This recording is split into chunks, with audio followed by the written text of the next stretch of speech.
সরকারি বিদ্যুতের লাইন থেকে বিদ্যুৎ নিয়ে রাতের বেলায় ব্যাডমিন্টন, ভলিবল খেললে কি গুনাহ হবে? যদি আপনি সরকারি লাইন থেকে রাতের বেলায় বিদ্যুৎ ইউজ করেন আর সেটা আপনি বিল পরিশোধ না করেন, তাহলে সরকারের তো আলাদা কোনো বডি নাই, আলাদা কোনো স্ট্রাকচার নেই। এমন না যে সরকার কোনো ব্যক্তি। আর সম্পদ যেটা আপনি খরচ করলেন সেটা কিন্তু রাষ্ট্রপ্রধানের নয়, প্রধানমন্ত্রী বা প্রেসিডেন্টের নয়, এটা রাষ্ট্রের। এই রাষ্ট্রের 18 কোটি মানুষ সেটার মালিক। তাহলে আপনি 18 কোটি মানুষের হক নষ্ট করলেন। বিষয়টা একটু ঝুঁকিপূর্ণ। এজন্য সরকারের মালকে নিজের মাল মনে করে ভোগ করা এটা নিষিদ্ধ। তা আপনি যে ভলিবল খেললেন অথবা রাতের বেলায় ইউজ করলেন অন্যভাবে, 18 কোটি মানুষের হক নষ্ট করার অপরাধী হবেন। এই জন্য আমরা বলবো এই জাতীয় খামখেয়ালি কাজ করা যাবে না। অমুসলিম যদি সালাম দেয় অথবা আমরা কোনো অমুসলিমকে সালাম দিতে চাই, এ বিষয়ে শরীয়তের বিধান কি? অমুসলিম যদি ইহুদি বা খ্রিস্টান হয় তাহলে আপনি সালামের জবাব দিন। রাসূলুল্লাহ সাল্লাল্লাহু আলাইহি ওয়াসাল্লাম বলেছেন, ইযা সাল্লামা আলাইকুম আহলুল কিতাব ফাকুলু ওয়া আলাইকুম। ইযা সাল্লামা আলাইকুম, যখন তোমাদেরকে সালাম দেবে কোনো আহলে কিতাব, ইহুদি খ্রিস্টান, তোমরা জবাবে বলো ওয়া আলাইকুম। ওয়া আলাইকুমুস সালাম বলবেন না, শুধু ওয়া আলাইকুম। কিন্তু তারা যদি আহলে কিতাব না হইয়া মুশরিক হয়, হিন্দু হয়, মূর্তি পূজক হয়, পৌত্তলিক হয়, অগ্নি পূজক হয়, তাহলে তাদের সালামের জবাব না দিয়ে এড়িয়ে যান।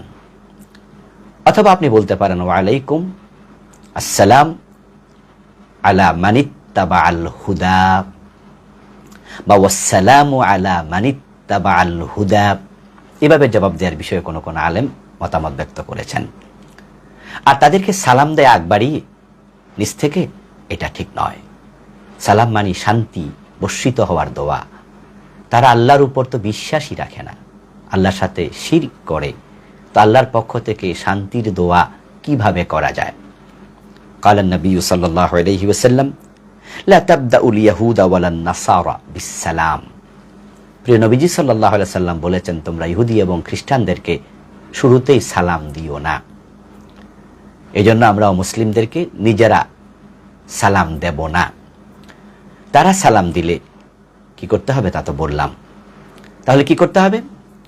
তাদের যে সম্ভাষণ বা সম্বোধন রীতি, তাদের তাহিয়া, অভিবাদন রীতি, সেটা ফলো করুন, যদি সেটা শিরক না হয়। যেমন তারা বলে গুড মর্নিং, গুড ইভিনিং, আপনি এটা বলতে পারেন। গুড নাইট, এটা আপনি বলতে পারেন অমুসলিমদের সাথে। হাই হ্যালো বলতে পারেন, এগুলো শিরক না। তাদের সাথে দেখা হলে অতটুকু বলা যায়। এরপরে আপনার যদি হিন্দু হয় তাহলে আপনি তার কাছে, সেখানে হিন্দুরা আদাব বলে, আপনি আদাব বলতে পারেন। এটা শিরক শব্দ নয়। তবে নমস্কার না বলা ভালো। নমস্তে শব্দটা একটু প্রশ্নবোধক, কিন্তু আদাব বলতে কোনো সমস্যা নেই। তাই তাদের কৃষ্টি কালচার ফলো করে আপনি অভিবাদন জানান, কিন্তু আসসালামু আলাইকুম শুরুতে বলা ঠিক হবে।